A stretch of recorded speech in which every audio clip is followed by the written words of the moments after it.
Quiero darle la más cordial bienvenida. Ustedes en el programa tienen el nombre y los datos de todos los que vamos a participar, así que me voy a limitar a hacer una breve presentación de cada uno de los ponentes en esta sesión y la haré en el momento de que cada uno de ellos tome la palabra. Mi nombre es Fernando Peláez, soy mexicano-venezolano, soy abogado, evidentemente, y fui presidente del International Bar Association, además de una serie de otras actividades gremiales que he desarrollado a lo largo de mi carrera profesional. Para mí es un honor el día de hoy ser moderador de una sesión cuyo tema reviste tanta importancia en el día de hoy y que incumbe no tan solo a abogados, incumbe, yo diría, a la sociedad civil en general. Vamos a estar analizando y conversando sobre el tema de la ética, la sostenibilidad y el gobierno corporativo, lo cual, en mi opinión, aplica transversalmente en todas las disciplinas y en todas las actividades económicas y comerciales. Por lo tanto, no voy a retrasar más el inicio de esta sesión. Tenemos el honor de contar como oradora especial para el día de hoy a la doctora Adela Cortina Orts, filósofa, conocida ampliamente aquí en España y es directora de la Fundación EDNOR y quien ha estado trabajando durante los últimos años sobre los temas que vamos a analizar, conversar y discutir este día. Mi interés es que esta sesión sea lo más interactiva posible. Cada uno de los ponentes harán comentarios sobre el tema y harán comentarios sobre la presentación que hará doña Adela, y posteriormente tendremos una sesión de preguntas y respuestas que espero en ese momento tener la participación de todos y cada uno de ustedes. Muchísimas gracias y para mí es un honor presentar a doña Adela Cortina.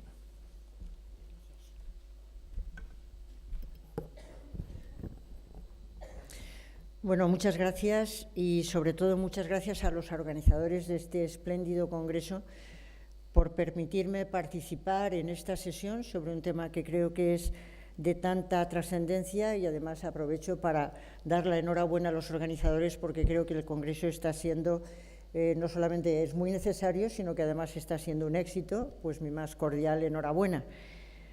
El tema que han encomendado a esta mesa es el de ética, sostenibilidad y gobierno corporativo, y yo entendía que, como se me ha encomendado la tarea de ser ponente, pues debía de alguna manera explicar la vinculación entre los tres términos que componen el rótulo de la sesión: ética, sostenibilidad y gobierno corporativo. En principio, creo que habría que enfocar el tema pensando que en el momento actual en nuestras sociedades evidentemente nos enfrentamos a un conjunto de retos. Todos tendrán en mente muchos de ellos. Yo puedo nombrar la globalización, que es, como sabemos, asimétrica, la revolución 4.0, los cambios en el mercado laboral, las plataformas digitales que no son controlables en muchas ocasiones, la financiarización de la economía, el drama de los refugiados y de los inmigrantes pobres. Pueden ir pensando una gran cantidad de retos que se están imponiendo a la humanidad. Para resolver esos retos con altura humana, y recalaré al final en el tema de la anterior sesión, para resolver esos temas a la altura de la dignidad humana, se necesita una sociedad cohesionada, una sociedad que pueda confiar en sus organizaciones, tanto económicas, empresariales como políticas. Se necesita efectivamente esa clave de cualquier sociedad, que es la confianza.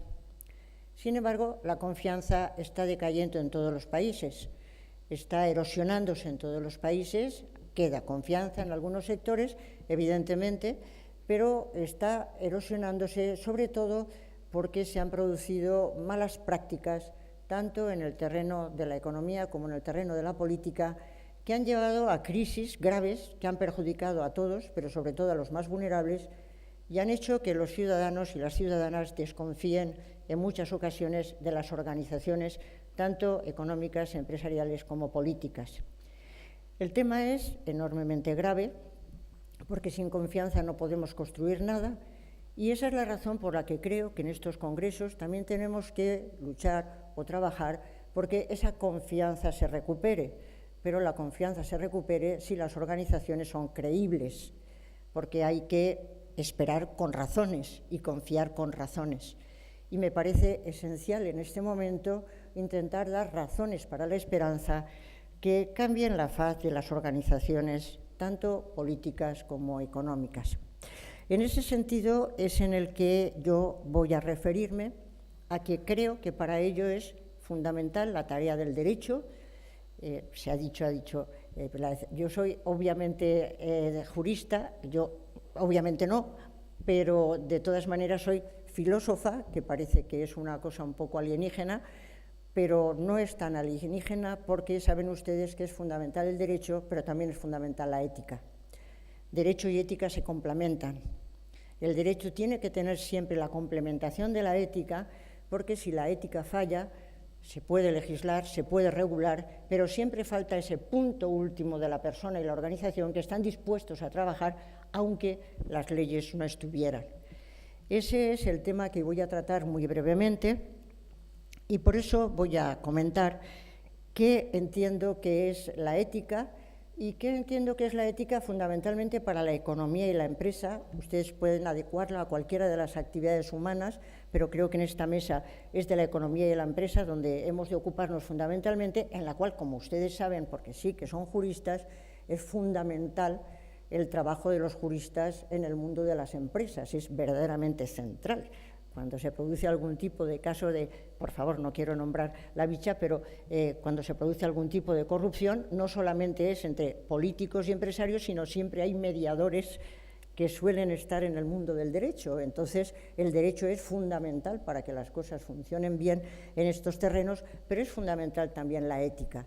Y yo voy a referirme a la ética fundamentalmente. ¿Qué es la ética de la empresa?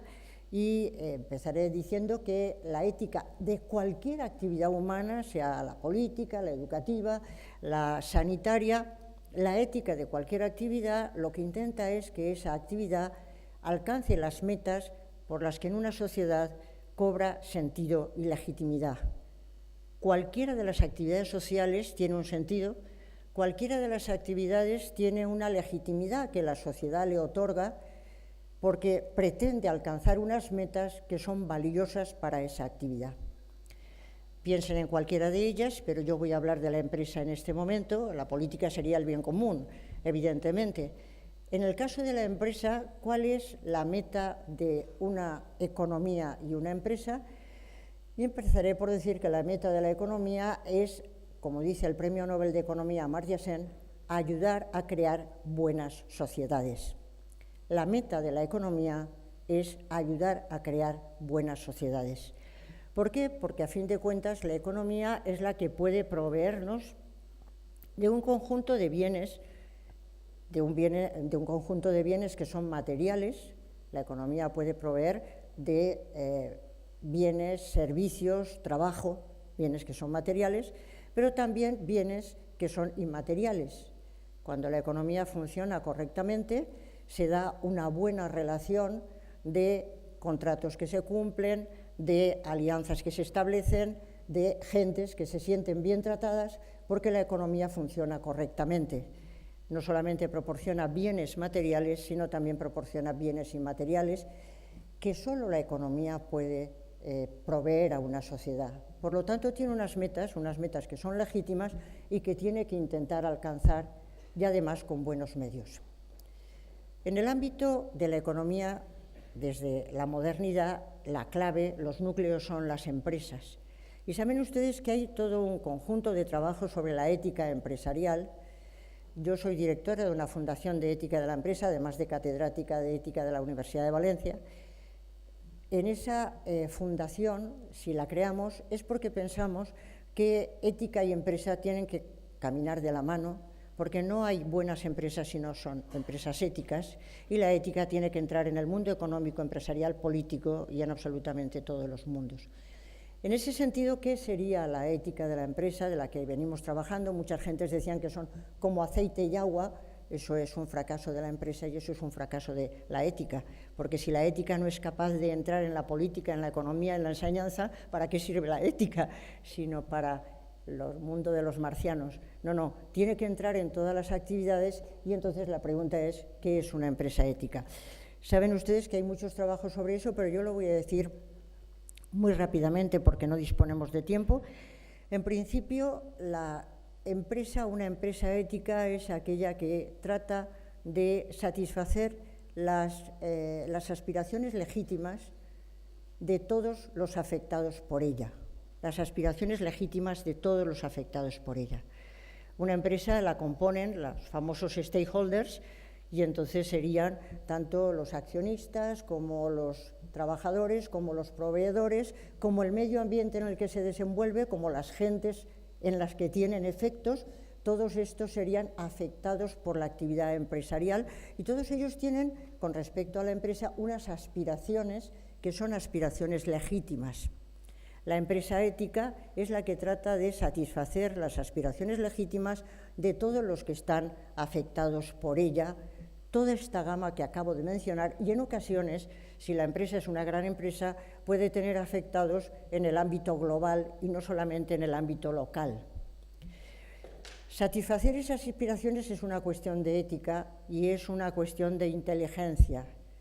Decía Kant que hasta un pueblo de demonios, de seres sin sensibilidad moral, preferiría el Estado de Derecho a un estado de naturaleza en que no hay ley y no hay cumplimiento de contratos.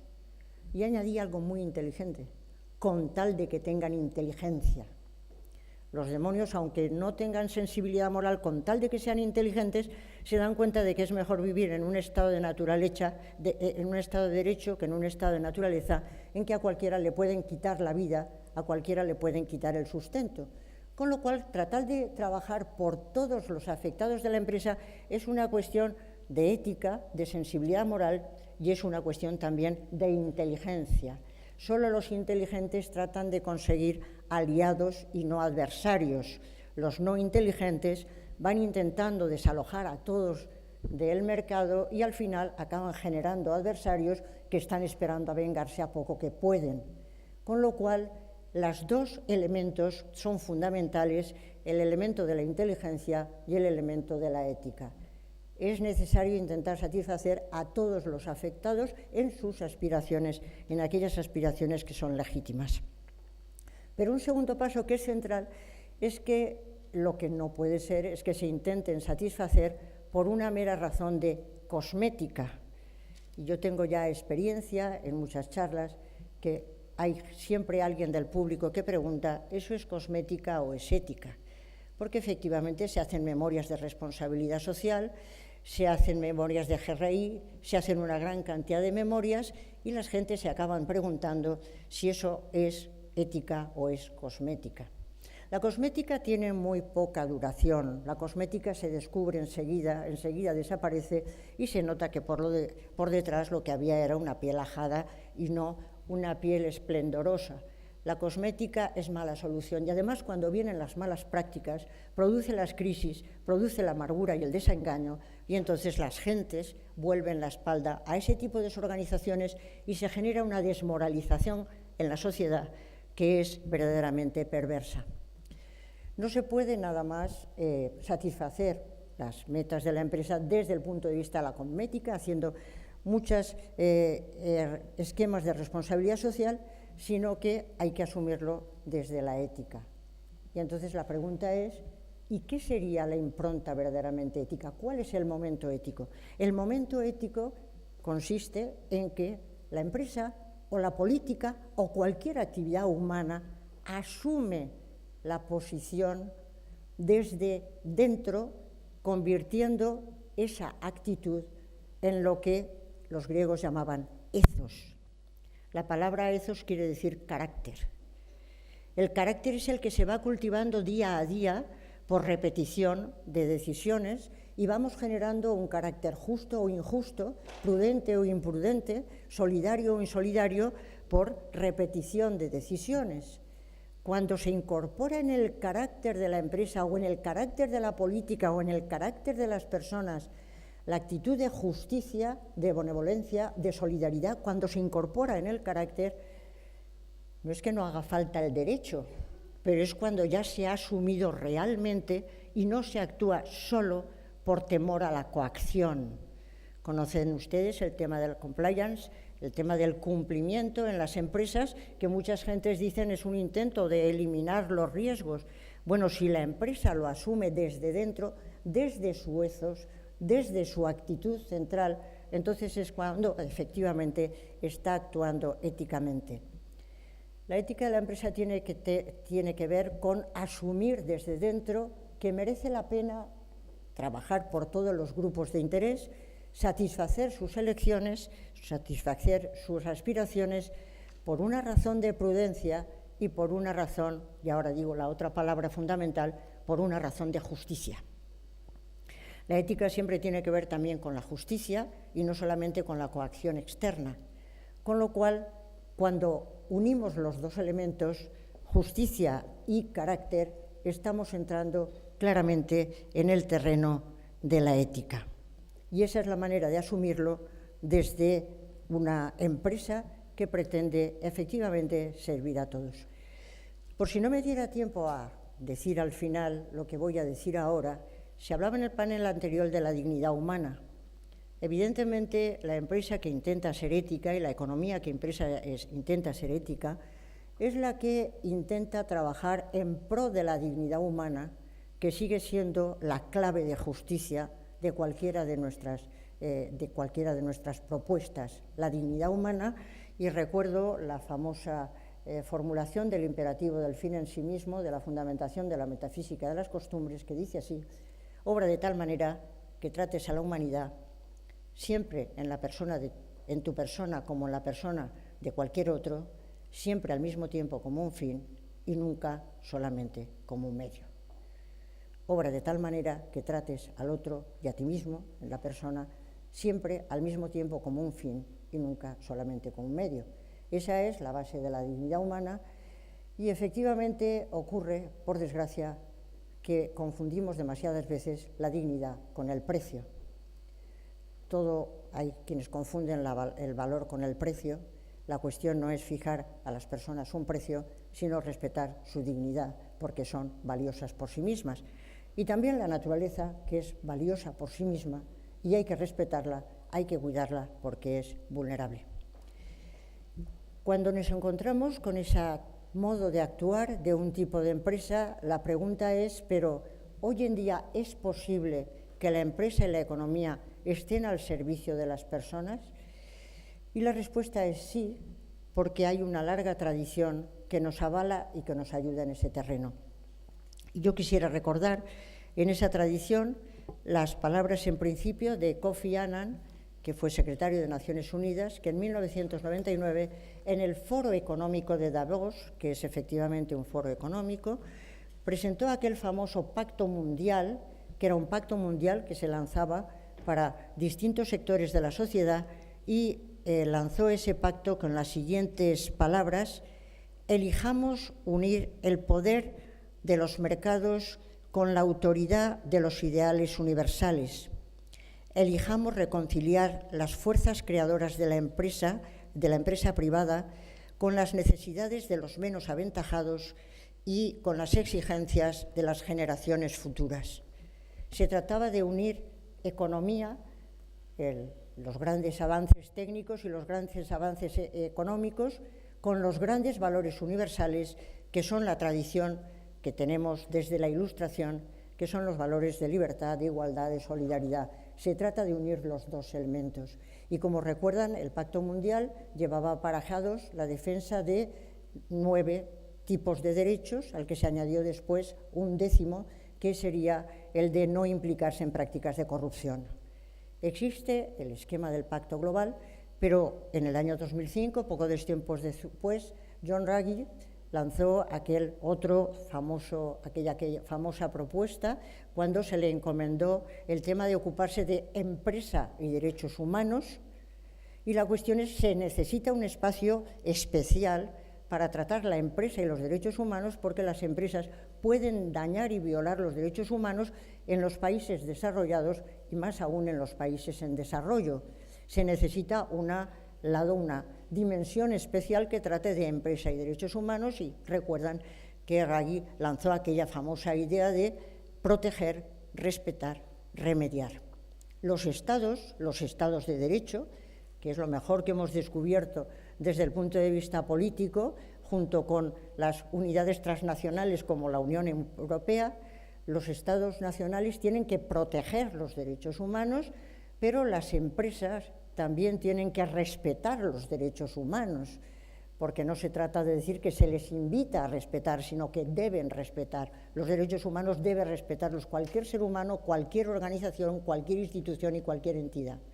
Tienen que respetarlos y remediar cuando se ha dañado a la empresa. Es necesario resarcirle por los daños que se han gestionado. En ese sentido existe una gran cantidad de variables, de elementos de medida de cómo una empresa está respetando los derechos humanos, y es otro mecanismo e instrumento de ayuda, porque las empresas tienen que ser también, como se ha dicho en ocasiones, agentes de justicia. Tienen que ser también agentes de injusticia, porque incluso pueden utilizar su nivel de influencia para ayudar a cambiar leyes en países en desarrollo en los que una empresa puede tener una enorme influencia y puede cambiar legislaciones, ayudar a cambiar legislaciones que son legislaciones por debajo de lo que merecen los seres humanos y la dignidad humana. Parece ser que me quedan 3 minutos y voy a fusilar el final, lo siento, porque esto es muy bonito, pero les recuerdo que todo esto vamos recalando en todo lo que ha sido la responsabilidad social empresarial y lo que ha sido el tema de los objetivos del desarrollo sostenible. Entiendo que hemos recalado en esos famosos objetivos del desarrollo sostenible, que son 17, y recuerden ustedes que a las empresas se les invita especialmente a unirse a esos objetivos. ¿Cómo se pueden conseguir alcanzar esos 17 objetivos? Con alianzas, como dice el 17º de esos objetivos. ¿Con alianzas entre quiénes? Entre los estados, que tienen que ser cada vez más estados de derecho democráticos, entre las empresas, que tienen que ser cada vez más empresas éticas, porque una empresa que no es ética es efectivamente una mala empresa, y la ciudadanía, que tiene que colaborar, porque son tiempos de corresponsabilidad para alcanzar los 17 objetivos del desarrollo sostenible. Creo, y aquí viene el último de los lados que quedaba en el título, que era el del gobierno corporativo, al que no he mencionado hasta ahora. El gobierno corporativo tiene que asumir los objetivos de desarrollo sostenible como parte de su ethos, como parte de su carácter, no para ir implementando medidas, sino haciendo parte suya a la hora de la misión, a la hora de la gestión de la empresa, a la hora de la organización de la empresa, hacerlo teniendo en cuenta esas metas que le ligan con la responsabilidad de la empresa también por el funcionamiento de la humanidad. Por eso en alguna ocasión me he permitido decir, y creo que sigue siendo importante, que estas medidas tienen que tomarse, como por ejemplo la de los Objetivos del Desarrollo Sostenible, como una herramienta de gestión, como una medida de prudencia y como una exigencia de justicia. Y tienen que tomarse desde el carácter mismo de la empresa, que tiene que ir caminando en esa dirección. También la política debería hacerlo, también debería hacerlo la universidad, porque hay que extender a todas las instituciones y organizaciones esa responsabilidad por nuestro futuro que afecta a todos, pero sobre todo a los más vulnerables. Y por terminar, les diré que efectivamente todo esto está al servicio de la dignidad humana, todo está al servicio del cuidado de la naturaleza, que es valiosa por sí misma. Y que para empezar a ir cumpliendo esos objetivos, aunque hay que hacerlos todos simultáneamente, creo que hay que tener en cuenta sobre todo el primero de ellos, y el de las desigualdades. Es fundamental erradicar la pobreza y reducir las desigualdades. Creo que todas las actividades humanas, por supuesto la económica y empresarial, pero también la política, también la jurídica, tienen que tener en mente el trabajar para erradicar la pobreza, porque en este momento se puede, y es verdaderamente insultante que haya gentes que estén muriendo de hambre en este momento. Hay que erradicar la pobreza, que es el primero de los objetivos del desarrollo sostenible, erradicar la pobreza y reducir las desigualdades. Porque las empresas y la economía tienen que apostar también por los más vulnerables. Nuestras actividades tienen que ser inclusivas, no tener en cuenta solamente a aquellos con los que ya tenemos un contrato, sino también a aquellos que han quedado fuera, que son los excluidos de la sociedad. Y cuando una empresa hace su cuenta de resultados, saben ustedes que ahora hace 3 cuentas de resultados: la económica, la social y la medioambiental. Es fundamental el beneficio económico, es fundamental el beneficio medioambiental, pero también es fundamental el beneficio social. Es fundamental beneficiar a las personas con las actividades que tengamos, sea la económica, la empresarial en este caso o cualquiera otra. Es necesario beneficiar a las personas que tienen dignidad y no un simple precio, porque valen por sí mismas y no se les puede instrumentalizar, no se les debe manipular, pero además porque el futuro de cualquiera de nuestras actividades será social o no será. Y cuando las empresas inteligentemente, innovadoramente piensen cómo resolver problemas sociales, también generarán más aliados que adversarios. La ética es un factor de innovación y tiene que pensar en incluir a los más vulnerables. Y ese procedimiento de inclusión, que va siendo un procedimiento histórico, es lo más inteligente, lo más justo y lo más cordial que podemos hacer los seres humanos. Muchas gracias.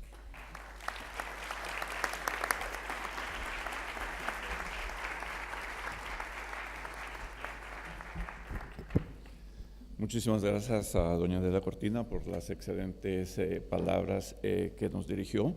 Hay una serie de temas que me gustaría abordar con ella para analizarlas y discutirlas, pero prefiero dar paso a los siguientes ponentes a efecto de lograr, como lo dije al inicio, tiempo para tener un cruce de conversación entre todos nosotros.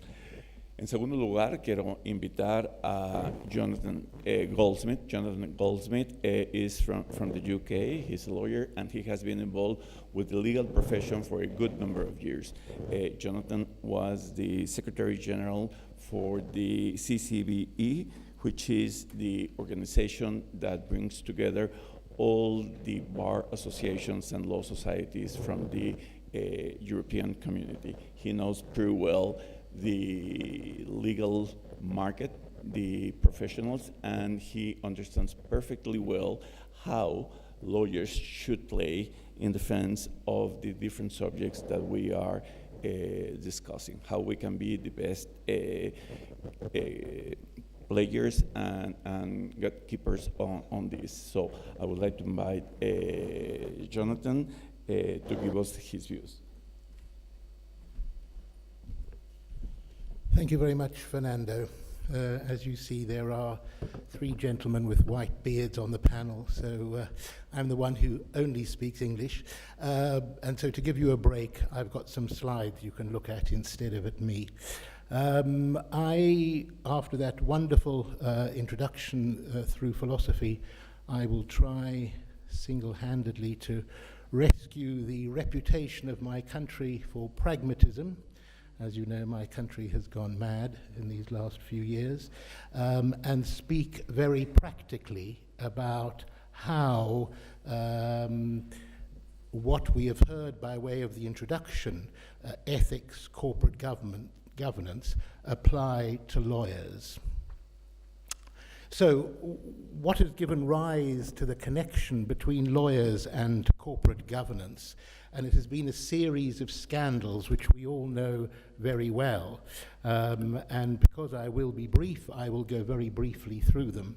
And in each of these cases, lawyers have been at the center of the solution, which itself gives rise to problems, which I will describe.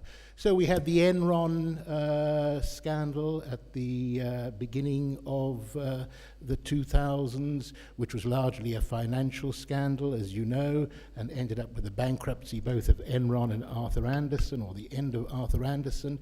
But lawyers were very much involved because they had been involved in giving advice about all the bad things which had been happening. And that led to a change both in corporate governance and in lawyers' ethics, because there were the ideas of reporting up. Lawyers were under an obligation to report up if they came across wrongdoing, and also the possibility of noisy withdrawal, that they had to, that there was this option of withdrawing from representing the client and notifying that they were doing so. I will draw conclusions from all of these in a minute. Panama Papers, tax avoidance. Here, clients were doing things which were often completely lawful, so as opposed to Enron. They were advising their clients on how to avoid paying tax, sometimes unlawful things, but often lawful things. Governments didn't like it, and huge pressure was put on lawyers to report on their clients' tax activities. And many countries, my own included, have now made disclosure of tax avoidance schemes, lawful tax avoidance schemes, have made these lawful. So there have been inroads into what lawyers consider sacrosanct, their confidentiality of their clients, their duty to carry out their clients' instructions, as we will see. Harvey Weinstein, very different kind of scandal indeed. The scandal here relating to lawyers was the use by lawyers of non-disclosure agreements. There's nothing wrong with non-disclosure agreements. They're used all the time perfectly properly. But in this case, there was the feeling that non-disclosure agreements were being used to hide illegality, or at the best, extremely undesirable behavior. And certainly in my country, lawyers really suffered reputationally, and Parliament had hearings, and lawyers were deliberately named because of the way that these non-disclosure agreements were drawn up and their content. And then something which has already been mentioned, which is business and human rights. There have been terrible scandals, as we know, over the years, going back to the Union Carbide scandal at the end of the last century, the Rana Plaza, a building collapse in Bangladesh. And again, there has been a large movement to try and involve lawyers in influencing their clients as to what kind of advice to give. And again, it's a big conflict between if what your client wants to do is considered socially wrong but is legally right, what does a lawyer do? So what is at stake with all of these scandals, and what comes to the fore when we discuss corporate governance and lawyers' ethics, are the very specific lawyers' ethics, some of which I've mentioned. So there's a duty to act in your client's interest. If your client may well have been harassing women but asks you to draw up a non-disclosure agreement, what do you as a lawyer do? So you have a duty to act in accordance with your client's instructions and in accordance with your client's interests. At the same time, lawyers have, in many countries, but I believe not in all, public duties. In my country, we call it officers of the court. They have a duty beyond their client. They have a duty to the public interest. and there's a clash may arise. Professional secrecy is at the heart of nearly everything which involves corporate governance and ethics, because, as we well know, lawyers are under an obligation to keep their clients' secrets, but really what the authorities want to know is what actually is this client doing. Are they avoiding tax? Please tell us if they are, even if it's completely lawful. Are they harassing their employees? Please tell us. Are they covering up for some dodgy financial interest? And so there's a clash there as well. And finally, as we know, lawyers are independent of the government, are indeed independent of their clients. And so that's a clash. So what we have here, and this is to draw attention to what the keynote speaker said, is a clash between different kind of ethics. We have the public interest, what is considered for the time being to be the public interest, which changes over time, as we know. We've seen that with the public good of having secular societies, the liberation of women, the liberation of homosexuals, have been considered very differently in accordance with the public interest over the centuries. But at the moment, paying your tax, not sexually harassing your employees, not assisting with money laundering, are all considered in the public good.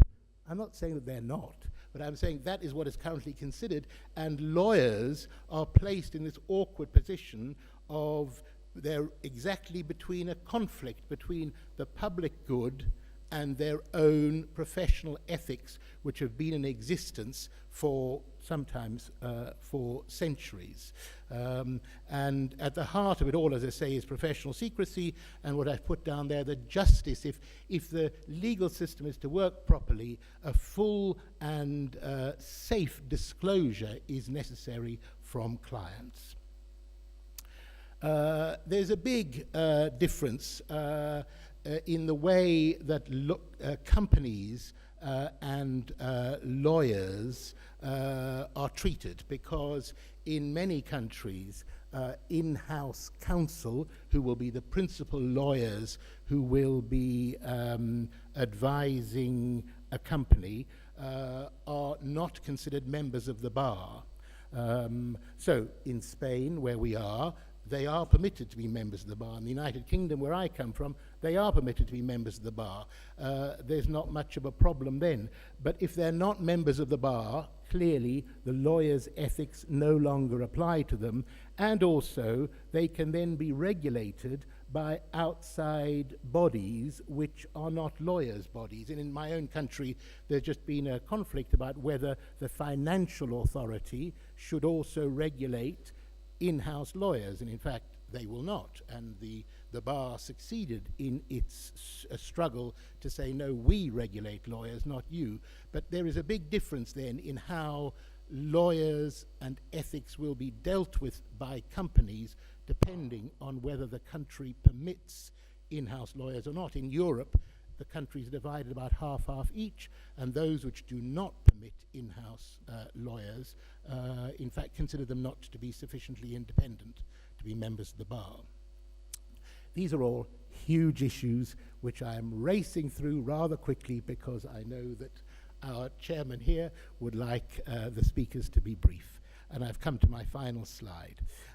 So how best to influence company behavior through lawyers? So legislation has been tried. In Europe, we have, for instance, the money laundering legislation, which requires lawyers to disclose suspicious transactions on behalf of their clients. There was a big struggle, and continues to be a big struggle about this, because this runs completely counter to lawyers' ethics of keeping their clients' business confidential.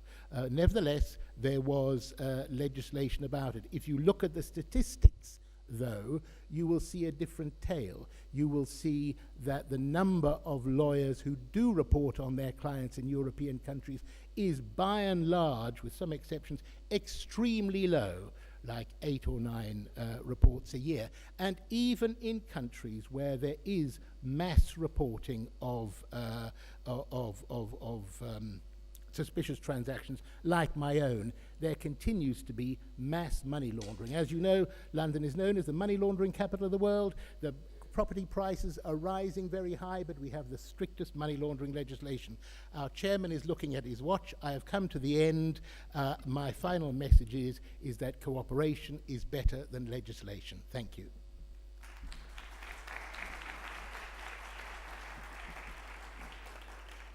Thank you very much, Jonathan, for your remarks on how lawyers should play to be a good gatekeepers and to contribute working with the different corporations around the world in order to convince them that they have to work on the different issues that we are analyzing and discussing. Now, I would like to invite José María Bento, abogado español, para que continuemos hablando sobre el rol y el papel de los abogados en este importante tema. Él es catedrático y director del Instituto de Estudios Europeos de la Universidad CEU Sao Paulo, ex vicepresidente de la Asamblea Parlamentaria del Consejo de Europa, profesor invitado en distintas universidades, tanto dentro como fuera de España, entre ellas Harvard, y lo invito para que nos haga sus comentarios, nos dé sus comentarios sobre este tema.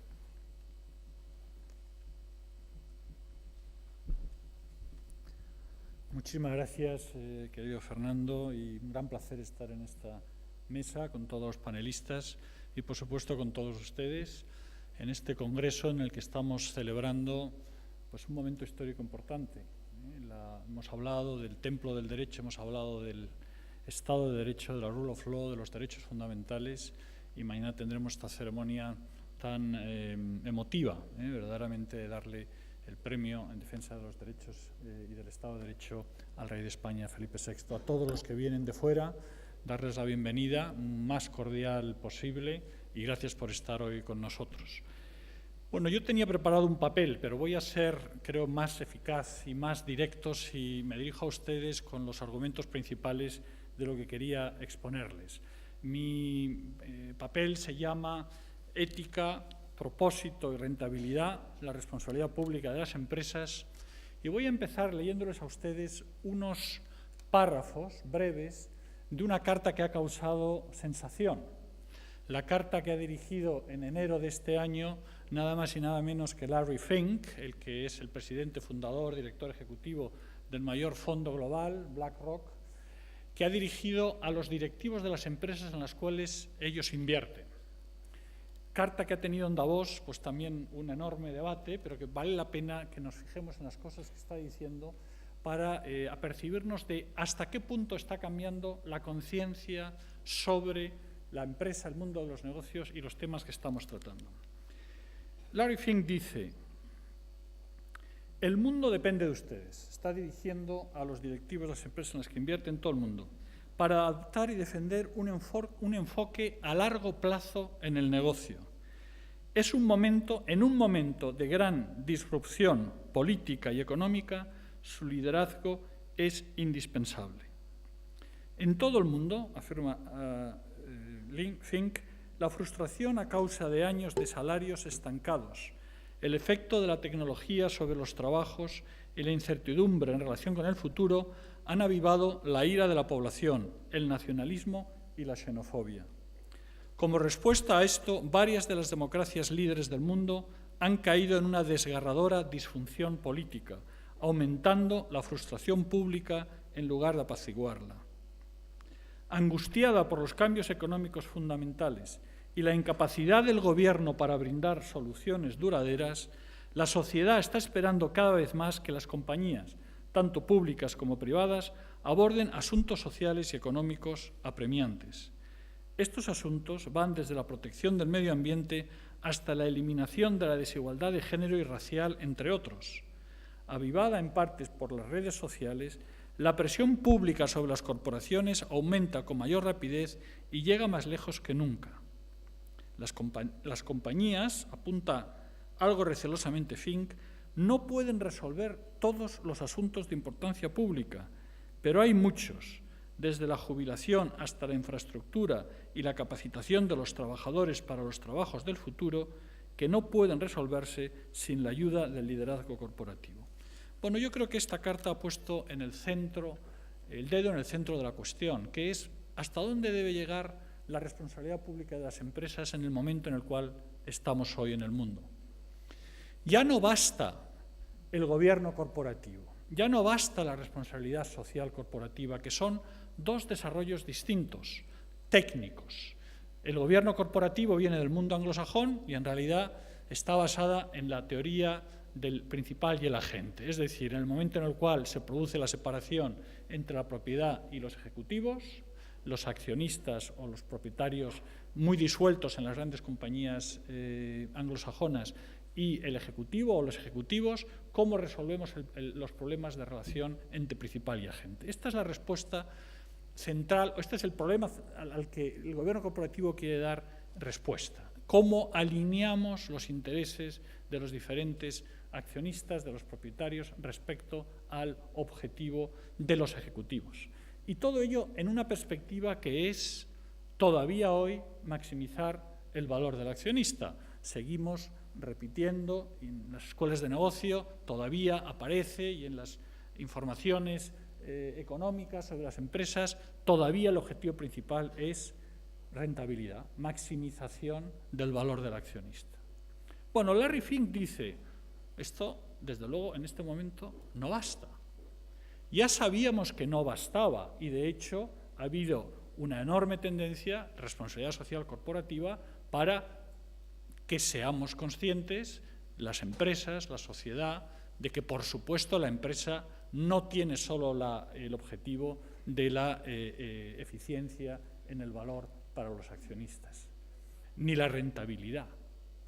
Evidentemente que había toda otra serie de resultados de las empresas que tenían que ser integradas, pero esto se ha hecho desde la perspectiva un poco externa, la perspectiva de la presión a través de las ONGs, de los organismos multilaterales, de Naciones Unidas, de ir incorporando las responsabilidades de tipo medioambiental, los problemas de diversidad, incluso el debate sobre derechos humanos en las empresas a partir de un momento seminal que es la labor que realiza John Ruggie y los principios Ruggie, que se introducen en Naciones Unidas y que pueden llegar a ser, en estos momentos se está debatiendo en Ginebra, la posibilidad de que eso se convierta en un convenio internacional que pueda ser ratificado por Estados y en ese momento, a partir de un cierto número, también obligatorio para las empresas. Hasta ahora ha sido todo basado en la voluntariedad.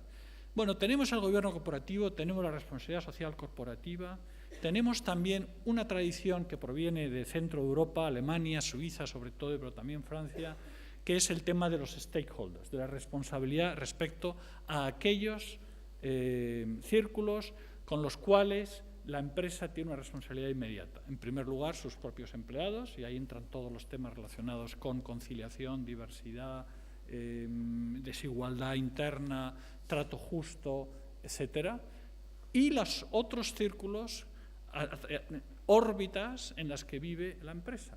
Esto es una tradición muy vinculada a lo que se ha llamado el capitalismo renano, bien conocido. Hay toda una inmensa literatura hoy en día sobre llamadas variedades del capitalismo. Bueno, el capitalismo renano tenía no esta percepción del corto plazo que tenía el mundo anglosajón basado en la eficiencia del valor para los accionistas, sino un sentido más a largo plazo de responsabilidad respecto a los stakeholders.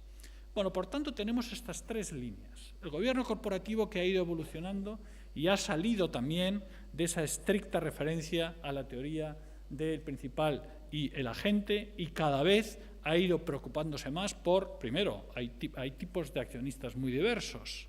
Puede haber empresas muy diversas donde lo mayoritario será la familia y entonces los problemas que se plantean son distintos, o puede estar el accionariado muy diluido, los problemas que se plantean respecto a la responsabilidad del ejecutivo son otros. Pero luego también el gobierno corporativo se plantea la pregunta de, bueno, ¿cuáles son los objetivos de la empresa? Los accionistas y los consejeros, sobre todo, ahí sentados, ¿A qué intereses tienen que responder? ¿A los de los accionistas que representan? Quizás sí son consejeros de los accionistas, pero el consejero ejecutivo a los intereses directos de los ejecutivos de la empresa. ¿Pero qué pasa con los consejeros independientes, que son los que tienen que verdaderamente salvaguardar la empresa a largo plazo? ¿Cuáles son los intereses a los que deben de responder? Por esa vía hemos ido abriendo el esquema del gobierno corporativo. También hemos abierto el esquema de la responsabilidad social corporativa, que en muchas ocasiones se había convertido en un cumplimiento, como decimos en español, en un cumplimiento a pie de la letra formalista, pero que verdaderamente no integraba de manera inclusiva, como se hablaba aquí antes, todas las responsabilidades que tiene la empresa respecto a su entorno y respecto a la sociedad en general.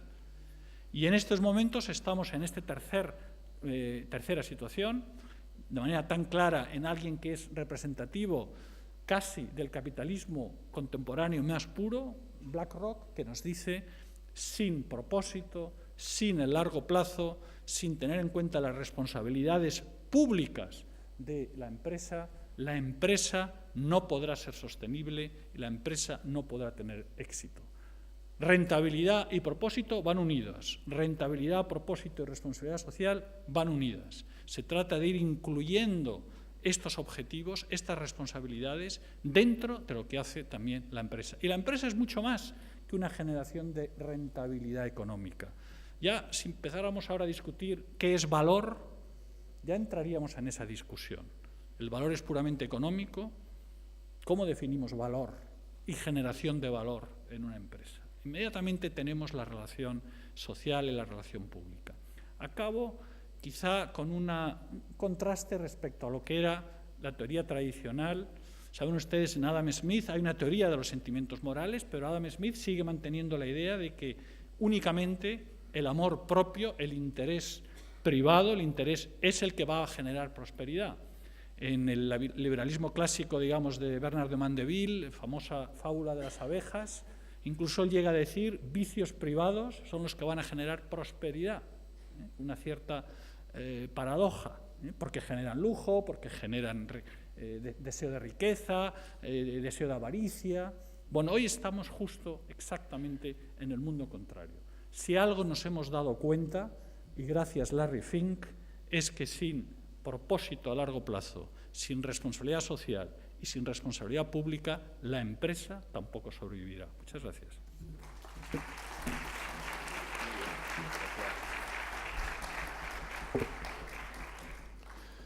Muchísimas gracias, José María, por tus palabras. Y ahora vamos a continuar y quiero invitar al podium a Juan José López Bruñol, que él es igualmente abogado, profesor universitario, pero a la vez es empresario, ya que es el actual vicepresidente de la Fundación Bancaria Caixa. Él va a darnos seguramente una serie de comentarios sobre los temas, pero yo quisiera traer a colación dos puntos que mencionó doña Adela Cortina en sus palabras de introducción, que es cómo lograr que las empresas sean agentes de justicia y cómo lograr que las empresas sean éticas.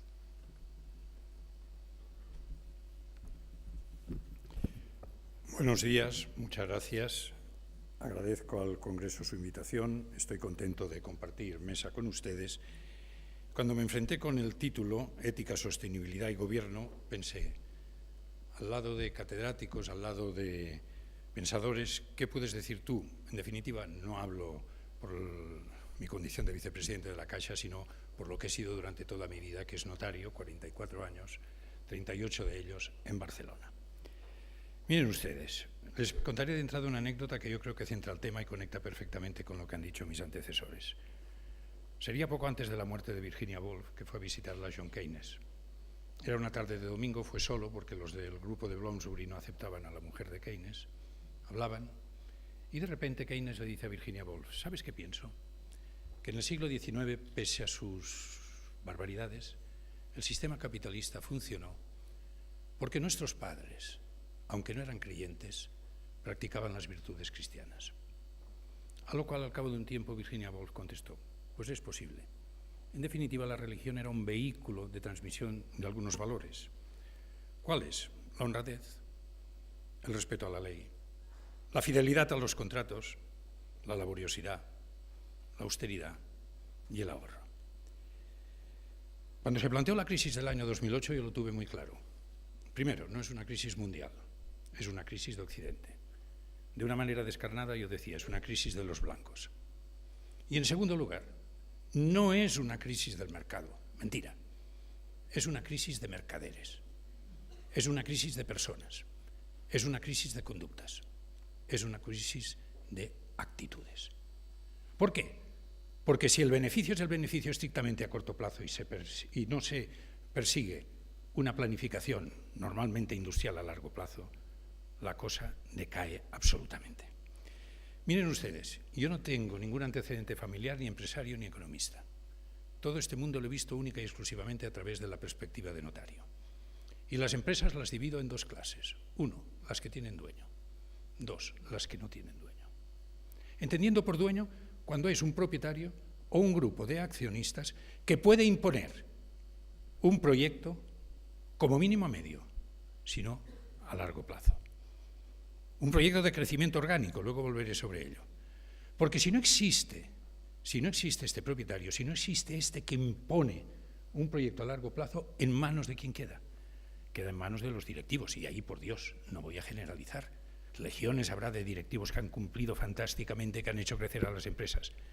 Pero también hay que reconocer que muy especialmente en los últimos tiempos han abundado muchísimos directivos cogidos en el cortoplacismo más absoluto. Cogidos en el cortoplacismo más absoluto, también por aquella máxima de que la caridad bien entendida comienza por uno mismo. Porque se han planteado ustedes cuál es el sistema de retribución de los directivos y el peso que tienen ellos, la retribución variable, y no la retribución variable cuando es a largo plazo, sino por estímulos que son a corto plazo.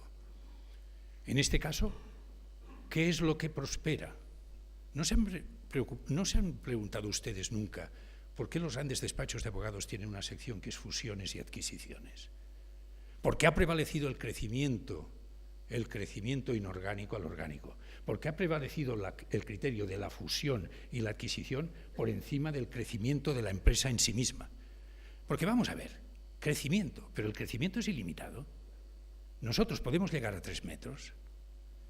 Una empresa tiene que crecer ilimitadamente de una manera cuantitativa. ¿No puede crecer también cualitativamente? Si es solo cuantitativamente, fusiones y adquisiciones. Se crea valor para el accionista, pero vuelvo a repetir, la caridad bien entendida comienza por uno mismo, en forma de bonus o de stock options. Muy bien, pero no es solamente el crecimiento al que me estoy refiriendo.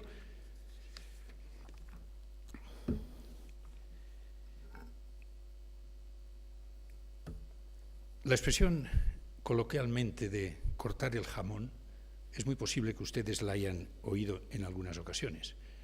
Cuando la meta exclusiva es crear valor para el accionista, si una empresa, pongamos por caso, tiene 2 o 3 ramas de actividad igualmente boyantes, puede resultar muy útil en un determinado momento seccionar, sajar una de estas actividades, venderla, se crea valor, se reparte los accionistas y también participan los directivos. Volvemos a estar en lo mismo. El crecimiento a corto plazo, pero a costa de separar. Esto ha abundado muchísimo. En cierta medida, esto es una manifestación de lo que podríamos llamar el peor capitalismo. Y esto es mucho más frecuente en las empresas que no tienen dueño que en las empresas que tienen dueño. Vamos a ver, todo esto ¿a qué ha contribuido? Ha contribuido además a unos efectos verdaderamente tremendos. Todo lo que digo, en el fondo, lo han apuntado ya mis antecesores. Miren ustedes, en el gobierno de concentración que presidió Winston Churchill durante la Guerra Mundial, había un ministro que no recuerdo en estos momentos el apellido, era empresario, yo creo que sería ministro de Armamento o alguna cartera menor, que en un determinado momento dice, a la gente del común, la justicia social como concepto le importa un pito.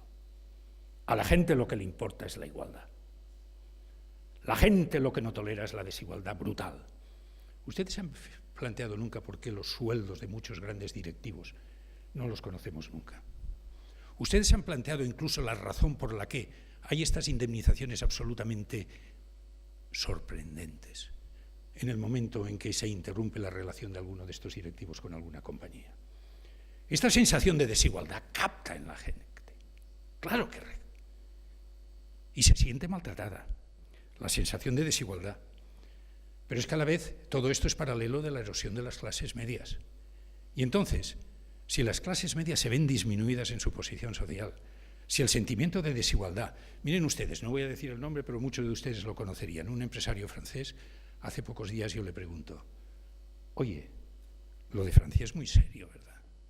Me dice, sí, es muy serio. Y añade, y utilizo esta palabra, porque la ruralía y las clases medias bajas no llegan a fin de mes. ¿Se ha creado mucha riqueza? Sí, pero ¿y cómo se reparte? Todos ustedes son personas cultas y con información. Piensen en quién se ha repartido el crecimiento del Producto Bruto Mundial en los últimos años. ¿En qué sector social ha ido a recaer?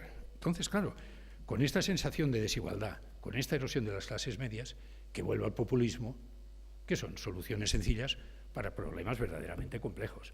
En el fondo, vamos a ver, la historia no se repite, la historia solo rima, como se dijo, pero no, la situación no es tan distinta de los años 30, crisis del 29, y en estos momentos la crisis del 2008, y la verdad sea dicha que nuestras sociedades están padeciendo extraordinariamente.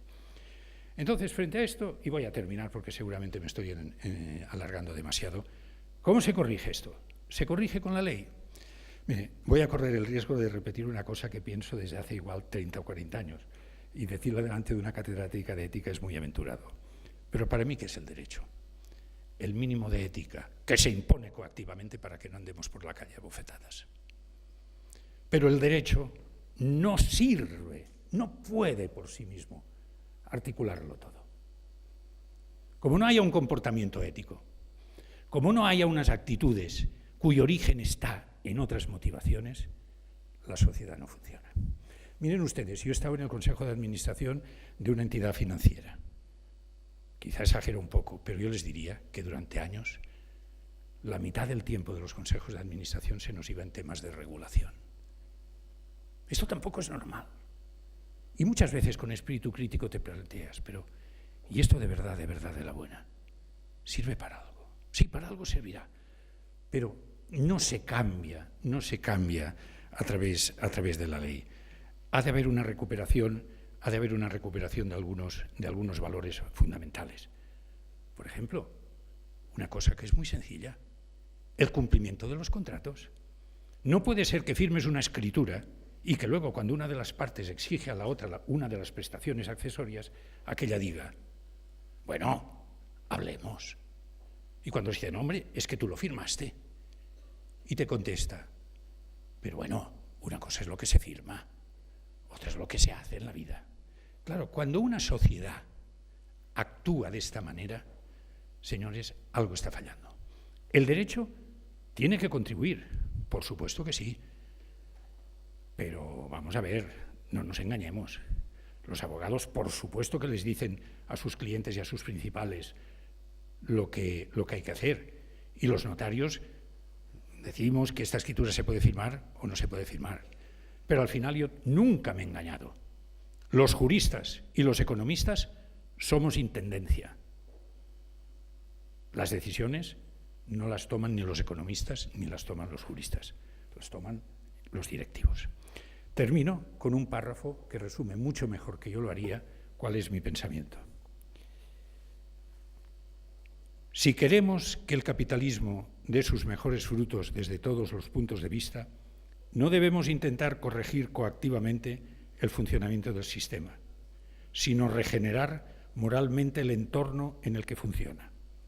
Es decir, impulsar la mejora del sistema ético-cultural y del sistema jurídico-institucional, para adecuarlos a una antropología basada en la naturaleza y valor del hombre, como ser racional y libre, con un fin propio que es, al mismo tiempo, inmanente y trascendente. Dirán, ¿quién escribía esto? Pues una persona que presidió la Asociación Española de la Banca y hace tiempo fallecido, que se llamaba Rafael Termes. Muchas gracias.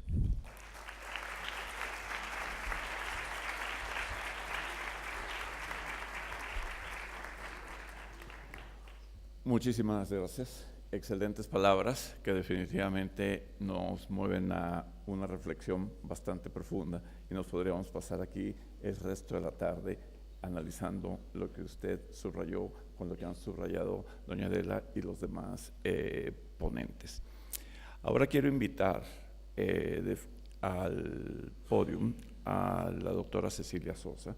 La doctora Cecilia Sosa es abogada venezolana, profesora, política, fue magistrada del Tribunal Supremo de Justicia y también fue presidenta durante sus 2 últimos años de existencia, terminando en el 2000.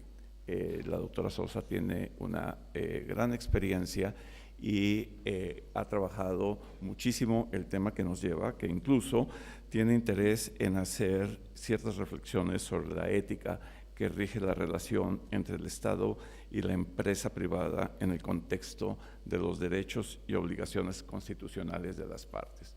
Esto suena perfecto y es un marco para desarrollar las relaciones, pero bajo una condición sine qua non, que es lograrlo viviendo, ejerciendo y desarrollando la actividad económica, ya sea privada o pública, en un Estado democrático, que era otra de las condiciones que doña Adela mencionaba.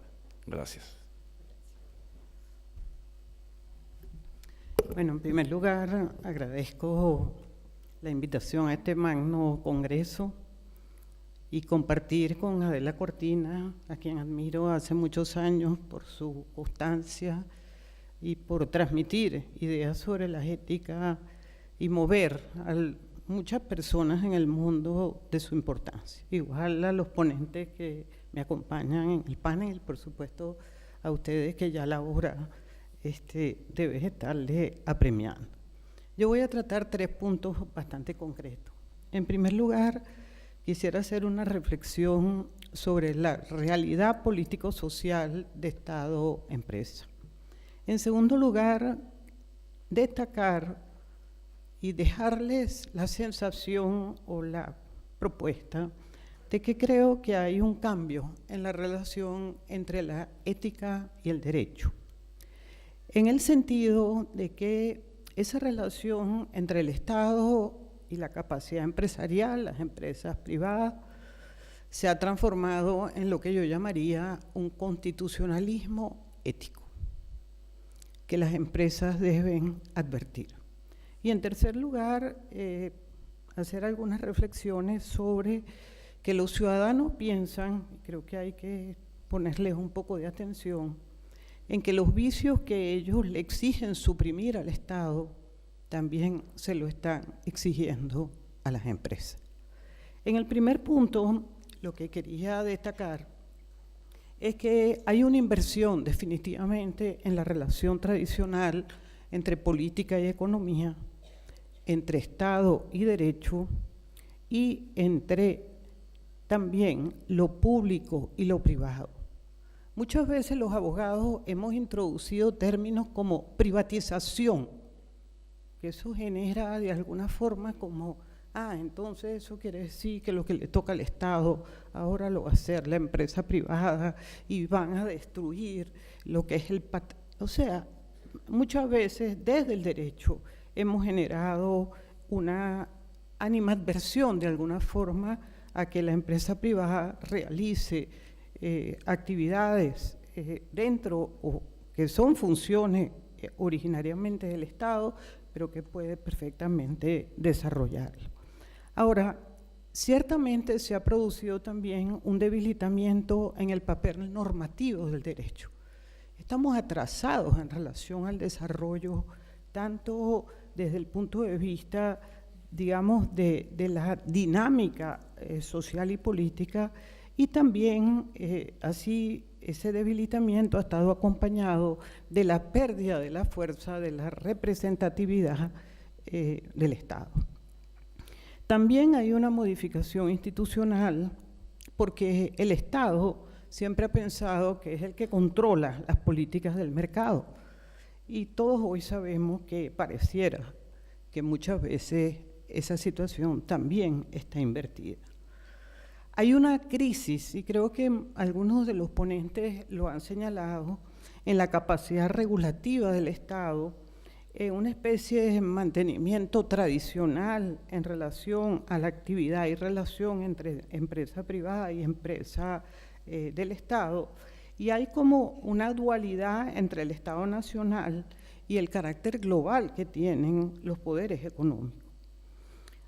Es un Estado que yo diría un infraestado, por lo menos en el caso venezolano, que oculto y paralelo se ha dedicado a la apropiación privada de la cosa pública, que obviamente contradice todos los principios de la democracia, política, visibilidad, control, responsabilidad, y de alguna forma ha contaminado también, corrompiendo a las empresas privadas, sometiéndolas a un proceso de corrupción impuesta por los propios funcionarios del Estado.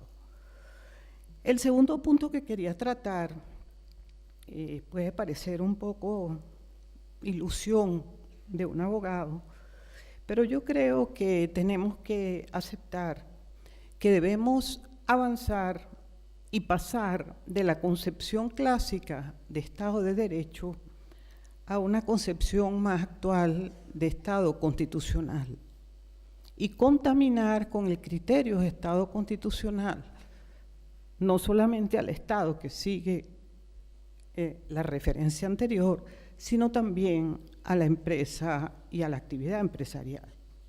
Este cambio de Estado de Derecho a Estado constitucional, porque hoy reconocemos que inclusive las especialidades del derecho están constitucionalizadas. Hemos pasado a constituciones mucho más normativas, mucho menos declarativas, y en ese sentido, esa concepción distinta lleva la ética y el poder del Estado a una concepción diferente. Es decir, ya la ética no es que esté por encima del derecho, no es que es un valor que anda en el aire, sino que migró a un conjunto normativo al interior del derecho positivo y, por tanto, la relación con la justicia es constitutiva del derecho mismo, es decir, que la Constitución como código de conducta vale para el Estado, pero vale también para la actividad empresarial, que pareciera que en muchas ocasiones, más que regirse por la propia Constitución, que también le da derechos y obligaciones, se rige solamente por su capacidad de contrato. El segundo punto, que es ese constitucionalismo ético al que me estoy refiriendo, es que llegó el momento de incorporar al debate corporativo esa terminología. ¿Por qué? Porque si nosotros seguimos en la separación entre Estado y ética, queda, digamos, abierta la situación para cada parte, para cada actor, de si su comportamiento se ajusta o no a la ética. ¿Se ajusta o no a la ética? Si se ajusta o no a esos valores que están transversalmente en la propia Constitución. Es decir, ese rol garantista de la Constitución y su vinculación con la iniciativa empresarial está ciertamente ya no solo regida por el derecho civil, por el derecho mercantil, por el derecho laboral, por el derecho tributario, sino que está regida principalmente por la Constitución y que el funcionamiento del tipo de Estado, claro, estamos hablando de un Estado democrático, esa relación derecho-ética para una empresa es la que le da la seguridad jurídica a la misma. Entonces, esos principios directivos en la relación Estado-empresa son los que imponen esas políticas libradas a la autonomía del legislador que permitan en una forma diferente, si fuera el caso, regular esas relaciones de una manera con mucho más contenido que solamente el aspecto prohibitivo, que es al que está acostumbrada la norma. El tercero y último punto, que es la realidad actual de las empresas, lo que les decía, un poco el ciudadano ataca o piensa que las empresas tienen los mismos vicios que está atribuyéndole al propio Estado, ¿no? Nosotros vivimos en un mundo que efectivamente las libertades, la igualdad, los derechos humanos son violentados, son irrespetados, son conculcados de una u otra forma, y pareciera que nos está invitando esta situación a que, como es la justicia la que descansa hasta que la ética sea incorporada también a esas relaciones, nos encontramos en un momento en que la historia dirá, es que los valores en la sociedad han decaído, somos optimistas en que los conglomerados sociales no han perdido estos valores, los buscan, luchan, quieren hacerlos efectivos para que esos derechos sean reales. Lo cierto es que por el caso venezolano puedo decirle que pareciera que los valores en una sociedad siempre persisten.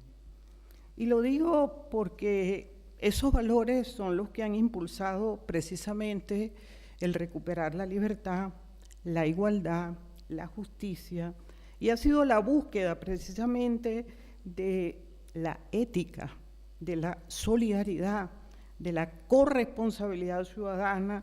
Con esa fuerza es la que en definitiva nos ha empujado a, teniendo pérdidas de vidas humanas, sin salud, sin libertad personal de miles de personas, seguir por millones aquí y en Venezuela, en el desafío de rescatar la civilidad y alcanzar la justicia. Y es por ello que reconstruir una sociedad rota, una sociedad golpeada, para rediseñar nuestras instituciones fundamentales, no estamos partiendo de la nada. Y por eso las conclusiones de este Congreso me las llevo muy en serio para tratar de darle fuerza verdaderamente a la necesidad de que en la situación que vive mi país, Venezuela, con todos los matices que pueda tener, comencemos a exigir que la ética sea la que selle las relaciones institucionales entre el Estado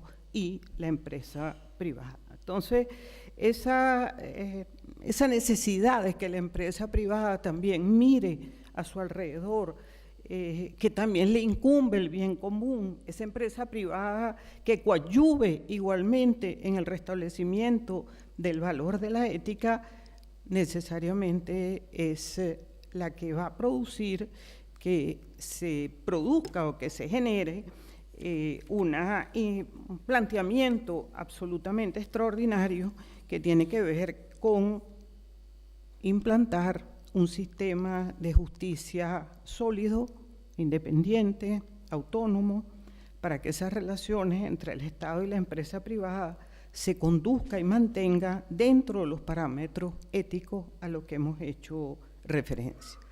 Para quienes trabajamos incansablemente por esa premisa, por la reinstitucionalización del sistema de justicia venezolano, precisamente con base a la ética, esa restauración de nuestra democracia y de todo el país tiene necesariamente que regir para que, tomando en cuenta la ética, fundamentalmente en los jueces, tenga fundamento en la justicia.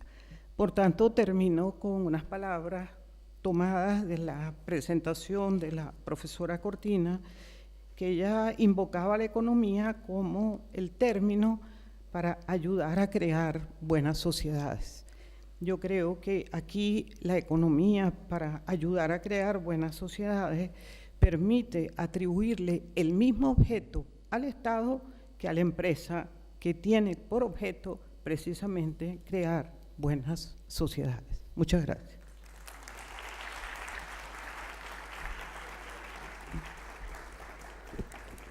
Muchísimas gracias, Cecilia. Y ahora quisiera invitar a nuestro último ponente, que es el abogado Blas Ortiz, que es de España. Él es decano del Ilustre Colegio de Abogados de Melilla y presidente del Colegio de Abogados Penalistas Internacionales. Nosotros hemos estado hablando de todo lo que deben hacer las empresas por cumplir, pero también el Estado ha promulgado una serie de leyes, es decir, dentro del marco regulatorio, y muchas de estas leyes imponen una serie de sanciones para todas aquellas empresas que no cumplen con determinados preceptos. Esto es, en mi opinión, la otra cara de la moneda, cuando no existe el cumplimiento voluntario por parte de las empresas. Así que invito al profesor para que nos haga sus comentarios.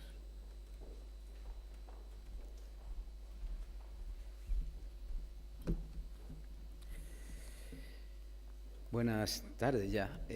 Muchas gracias al Congreso. Es un honor participar en este tan importante evento y con tan destacados intervinientes. La verdad es que me voy a circunscribir a hacer algunas reflexiones lo más rápido posible para dar pie al coloquio, y diría que prácticamente había que callarse aquí ahora mismo en mi lugar y hacer un silencio después de haber escuchado a todos y cada uno de los ponentes que me han precedido, empezando, por supuesto, quien es una referencia en nuestro país y en el mundo, la profesora Adela Cortina. La escuché en el acto del Consejo General de la Abogacía Española. Yo soy miembro del Consejo y nosotros del Consejo le concedimos el premio, el premio de 2018, el premio del año, el premio de Derechos Humanos, a una labor extraordinaria, y es un honor compartir la mesa y también con tan destacados ponentes que han hablado excelentemente. Poco habría que decir más. Quiero también, brevísimamente, felicitar la organización del Congreso y felicitar a World Jurist Association, presidente, por no solo la organización extraordinaria y excelente, logra la excelencia, por supuesto, sino también por una decisión que como español, como ciudadano que cree en la democracia y que luchó también por la democracia en este país, una decisión que es encomiable y es ejemplar, que es reconocer a nuestro jefe de Estado, Su Majestad el Rey, como máxima cabeza de nuestro país y además como máximo representante y máximo exponente de nuestra Constitución española, una de las constituciones más avanzadas en el mundo en el reconocimiento de derechos y libertades, en el reconocimiento de nuestro Estado social y democrático de derecho. Es un honor y es un acierto, y gracias como español, como ciudadano, por ese reconocimiento. Yo haría unas reflexiones brevísimamente. Una primera, enseñaría este libro. Este libro lo enseñaría aquí, lo conseguí cuando me dijeron que participara en esta mesa, lo conseguí de internet, es muy fácil de conseguir, lo descargué, lo imprimí a color, lo encuaderné y lo leí. Y se llama Principios Rectores sobre las Empresas y los Derechos Humanos. Puesta en práctica del marco de Naciones Unidas para proteger, respetar y remediar. Bien, esto que se denominan principios rectores sobre las empresas y los derechos humanos, que tiene además, que trabaja sobre la cuestión de los derechos humanos y las empresas, no solo nacionales, sino transnacionales también, ha sido adoptado por el Consejo de Derechos Humanos de Naciones Unidas, hizo este texto suyo, estos principios rectores, en su resolución 17.4 de 16 de junio del año 2011. Aquí se va a tratar el deber del Estado de proteger los derechos humanos, los principios fundacionales, principios operativos, la responsabilidad de las empresas de respetar los derechos humanos, todos los principios fundacionales, también principios operativos, y todo el acceso a mecanismos de reparación ante violaciones de derechos humanos en el ámbito de la actividad, empresarial. Hacer un resumen me habría encantado, pero nos llevaría a hacer una conferencia. Pero yo invito a todos los que se encuentran aquí interesados en que lo lean. Muchos de ustedes lo conocerán, lo habrán trabajado, y que sea materia estos principios materia de estudio también en las carreras de Derecho. Es una reflexión que hago. Aquí se está hablando, por supuesto, de la perspectiva de la ética y el derecho, como decía la profesora, impensable sin ética. También lo decía con respecto a la economía. Y aquí se ha hablado de principios y valores continuamente que deben marcar todo el desarrollo de la sociedad, todo el desarrollo de nuestra actividad en todos los ámbitos profesional, también, por supuesto, empresarial. Estos principios no son conocidos, tengo que decir, por muchísima gente, no son objeto de estudio en las carreras, no forman parte cuando estudiamos el derecho mercantil, no forman parte en las formaciones, en las carreras de economía, en los ámbitos formativos, tanto para el derecho como para el ámbito empresarial, para el ámbito de la economía. Sin embargo, son interesantísimos, son una continua guía de lo que las empresas deben hacer y desde la sociedad y de las instituciones y desde los organismos responsables deben hacer para que se respeten los derechos humanos, no solo en las empresas en ámbito nacional, sino también en el ámbito transnacional. Una necesidad del conocimiento, diría que hasta obligatoriedad en esta primera reflexión. También difusión de los mismos, también pedagogía en la aplicación y la puesta en práctica de los derechos humanos en el ámbito de las empresas. Esto era la primera reflexión que yo quería hacer. Una segunda es poner en valor que se haya organizado esta mesa en este congreso tan importante. Esto debería ser objeto también a lo largo de los debates en el ámbito no solo del derecho, en el ámbito nuestro, el ejercicio de la abogacía, en el ámbito también del mundo de las empresas, en el ámbito de la sociedad. Foros donde la ética, los derechos humanos y las actividades profesionales, especialmente las del ámbito empresarial, que muchas veces parece que solo son sinónimos de obtención de beneficio y no debe ser así, lógicamente, aquí se han expuesto muy bien perfectamente por los que me han precedido, debe ser también objeto de reflexión por parte del ámbito del derecho. No voy a decir la importancia de respetar los derechos humanos, sería una perogrullada, y especialmente el deber de protección y compromiso que debe tener la abogacía y que deben tener todos los ámbitos de la sociedad. Es impensable, es principio para la abogacía, para el mundo del derecho, es principio esencial y rector de nuestra actividad, el respeto a los derechos humanos. Como decía, esto parece algo elemental y yo siempre pensaba, una reflexión personal, una intimidad. Yo decía, bueno, cuando llegamos al siglo XXI, el siglo XXI cambiará el mundo. Es un siglo de los avances, el siglo de las tecnologías, de la comunicación, de la globalización, de la sociedad del bienestar en el mundo más desarrollado. Todo esto pensaba que sería el siglo XXI, pero sin embargo nos encontramos, por ejemplo, en el pleno siglo XXI con el caso de Venezuela. Aquí se ha nombrado una sociedad tan próxima a nosotros y tan querida que se está desangrando actualmente bajo una férrea dictadura, con una opresión terrible, en una situación absolutamente dramática, donde las detenciones arbitrarias están a la orden del día, donde la economía se hundió absolutamente y no hay la menor igualdad, donde se encarcela y se persigue a la oposición, se detiene arbitrariamente, se tortura, se asesina, etcétera, etcétera, etcétera. Por decirles, y es algo que a mí me ha pillado de cerca en mi actividad profesional, se cometen crímenes de lesa humanidad. Como ustedes saben, consiste en un ataque generalizado y sistemático contra la población civil desde los aparatos del poder, que se traducen en actos individuales como son asesinatos, torturas, detenciones arbitrarias, persecuciones políticas, etcétera, etcétera. Bueno, pues frente a ese mundo del siglo XXI en el que yo esperaba, en este mundo que cambiaría, etcétera, todavía se siguen repitiendo las mismas barbaridades que vivió y que sufrió el siglo XX de nuestra historia, uno de los peores de la historia de la humanidad. Estos conflictos y esta situación hace que más que nunca haya que defender los derechos humanos y más que nunca haya que defenderlos en todos los órdenes y en el ámbito económico especialmente. Producto de todos estos conflictos, aparecen los flujos migratorios masivos. Lo vivimos en España continuamente por ser puerta de entrada a través de África o porque han acudido, por ejemplo, muchísimos venezolanos que merecen y deben ser acogidos y deben ser protegidos en nuestro, y apoyados y ayudados en nuestro país. Pero también, producto de los flujos migratorios, se producen las explotaciones de trabajadores, también se producen las situaciones de la trata de seres, una de las que ha sido llamada la esclavitud del siglo XXI. Todo esto de la trata de seres, de la explotación de menores, de la explotación de trabajadores, consecuencia de los procesos migratorios, todo eso, ante todo eso, tiene que luchar la sociedad, ante todo eso tiene que luchar la abogacía, ante todo eso tiene que luchar el derecho y todas las instituciones, porque son vulneraciones absolutamente graves de los derechos humanos.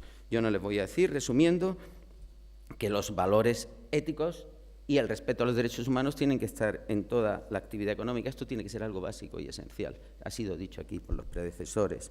Hablando de ética, economía, comportamiento ético, se ha dicho por otro, regenerar moralmente el entorno, se ha hablado de todo esto, se ha hablado de la ética de los abogados también, por supuesto, esencial.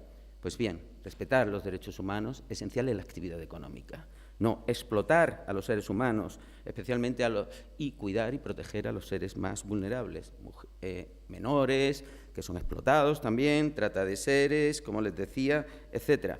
Yo, en esto respecto a los derechos humanos, también pondría encima de la mesa algo que a mí siempre me ha llamado la atención. Yo he intervenido en procedimientos judiciales, en temas de delitos contra la propiedad industrial también, donde marcas han defendido sus marcas y nunca he llegado a saber, y hemos tenido bastantes procedimientos judiciales, donde fabricaban realmente esas marcas sus productos. Muchas de ellas en Asia, en una explotación por parte de los fabricantes de las personas. A eso también se tiene que dedicar este ámbito de la ética, a este ámbito de protección de los derechos humanos. Las empresas también que operan fuera, no solo proteger, velar y exigir el cumplimiento de los derechos humanos en nuestros países respectivos, sino también cuando se opera fuera. Por supuesto, especialmente por nuestras empresas o exigir empresas extranjeras que operan en nuestro país. Y, por último, dos cosas brevísimas. Entre los objetivos del programa 2030, acceso a la justicia. Sin justicia no va a haber nada. Sin acceso a la justicia no va a haber nada. No va a haber protección de derechos. En consecuencia, no va a haber protección de derechos humanos.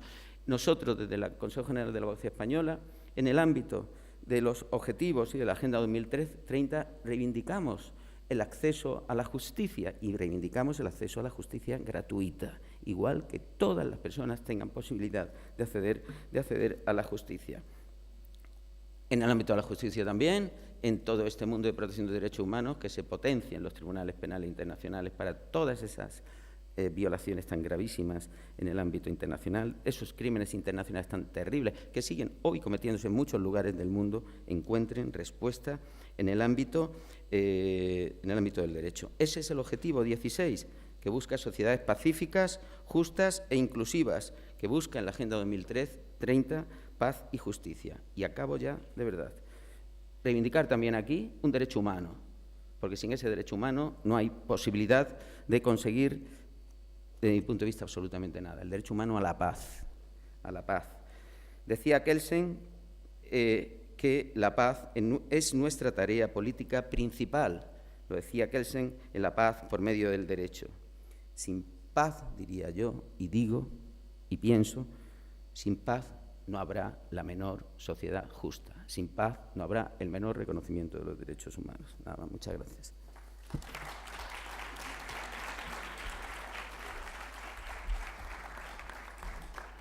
Muchísimas gracias. Para terminar, quiero primero hacer una pregunta y se la quiero hacer a doña Adela, porque ya escuchamos tanto lo que comentó ella como lo que comentaron todos los distintos ponentes. Pero yo tengo una pregunta y esa pregunta es: ¿cuál es el principal reto que tienen las empresas para desarrollar una verdadera política social corporativa que no sea simple y llanamente una política de cosmetología y de mercadeo, como usted bien lo dijo durante su presentación.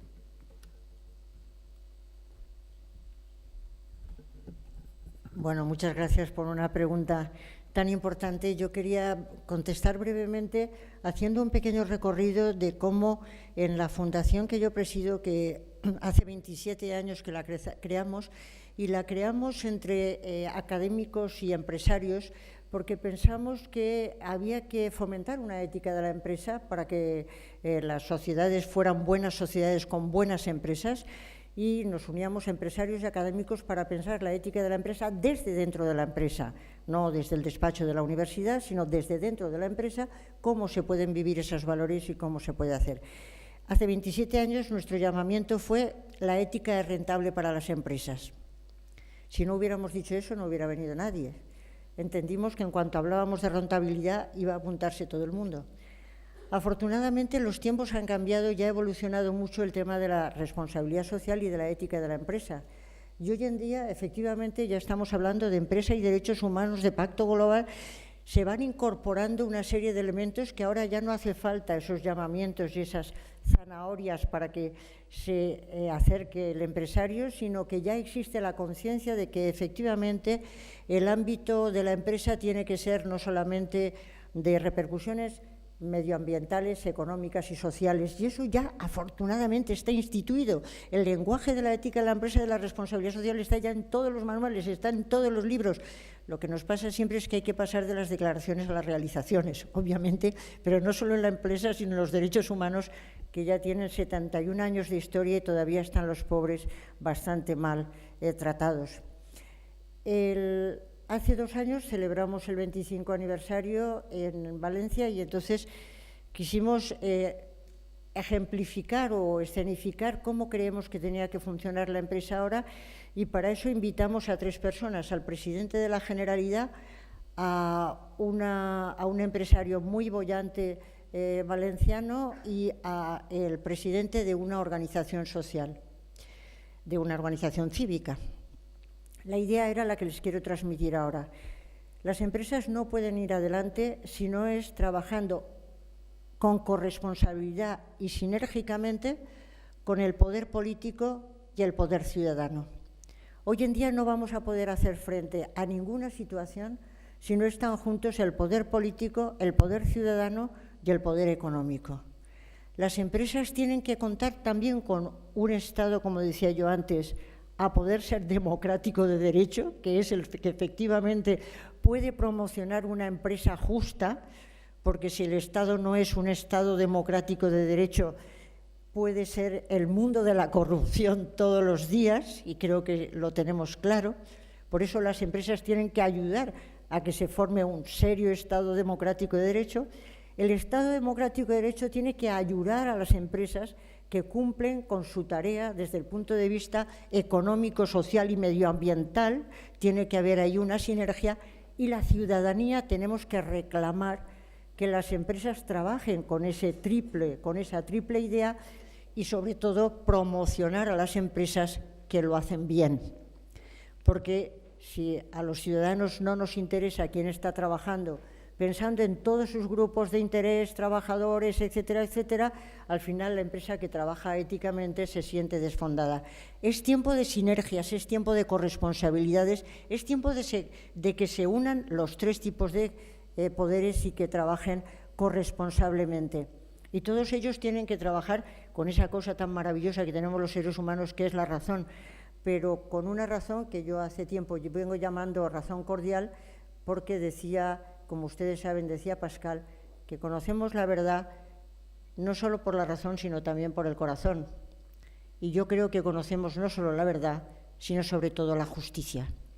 Y por eso creo que en nuestras sociedades, sinérgicamente, hay que educar en la justicia y hay que educar en algo muy olvidada, que es la compasión, la posibilidad o la capacidad de padecer el sufrimiento con otros y la alegría con otros, porque en tiempos de crisis y de corrupción, el corrupto es alguien que no solo no tiene sentido de la justicia, sino que no tiene sentido de la compasión.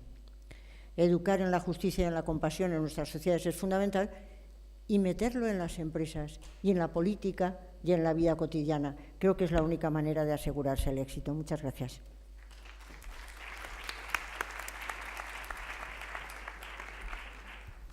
Para cerrar, quisiera invitar al doctor Hoet, que es el presidente del World Jurist Association, a decir un par de palabras. Perdóname este abuso, un solo minuto, solamente para agradecer. Cada vez que hablan sobre Venezuela, tengo que quedar muy comprometido por esas palabras y por esa caja de resonancia para que se diga lo que está pasando. Escogimos a España, escogimos a Madrid, y esta mañana decía que Madrid, este teatro, es un templo de la justicia y el derecho, y España es la capital pues, del mundo del derecho actualmente. Pero hay dos cosas que quería decirle. El haber recibido a la Asociación Mundial de Juristas nos ha comprometido a dejar acá, en este terreno abonado, no solamente el presidente nuevo, que lo será en 2 días, yo le transmito la presidencia a Javier Cremades, el socio de nuestro amigo Benito, pero van a tener también el presidente de la Asociación Mundial de Profesores de Derecho, Jesús Becerra, venezolano español que está en Barcelona.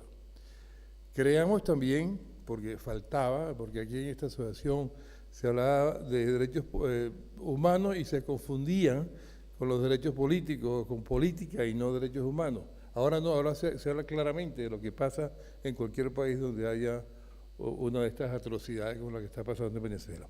El presidente es Juan Carlos Gutiérrez, socio de Cremades Calvo Sotelo, que trabaja mucho en los derechos humanos, y también tenemos, además de esta presencia de estos abogados aquí en Madrid, en Málaga, se acaba de ir, está nuestro amigo, el presidente del Colegio de Málaga, es el candidato principal para presidir la Asociación Mundial de Abogados. Esperamos que en la nominación se van a publicar los resultados en 2 días, pero esperamos que sea electo. De manera que muchas gracias a todos.